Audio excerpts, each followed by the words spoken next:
What's that disorder that's kind of like nymphomania, but not... It starts with an H. Hysteria.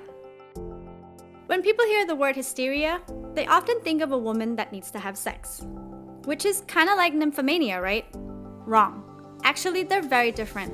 Hysteria is a personality disorder, which makes their victims unable to control their emotions and thought processes, and makes them act out in strange ways.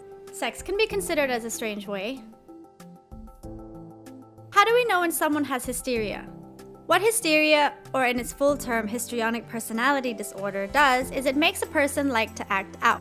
They try to make themselves the center of attention, they're constantly seeking attention, and they exceed the definition of extra, as if they're performing in some dramatic soap opera or on Broadway. Because of their over-the-top behavior, they seem really insincere and fake. And when they're around the opposite sex, it looks like they're being very flirtatious and trying to seduce them. So, for people who don't know about hysteria, it's easy to assume that the victims are promiscuous and are always ready to jump into bed with anyone at any time. But really, that's not the case. The reason they behave this way is actually because they are very childish. They need attention, so they act out in every possible way to get it. When they're not getting attention, they feel uncomfortable and it negatively affects their self-esteem and their confidence. In the worst cases, they may even resort to threats, just so that they can somehow receive attention. And that's when it can get dangerous.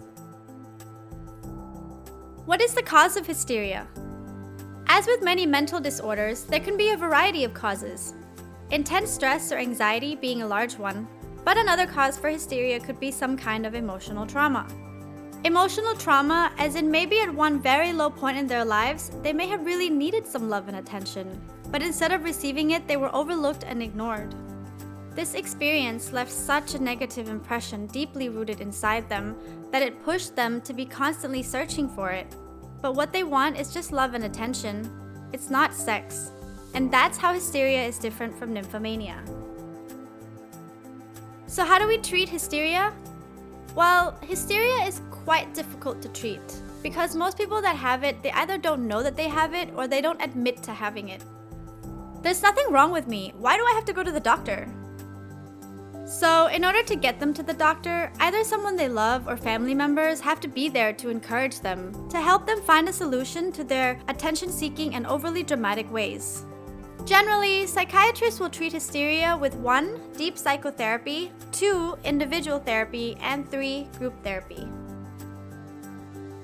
Just remember that people who have hysteria will almost never see that they have it. Even if they think that they won't hurt anyone, it's still not safe for them. Because unfortunately, there are people in this world that would take advantage of them, even knowing that they have it. So getting treatment isn't to protect others, it's really to protect them.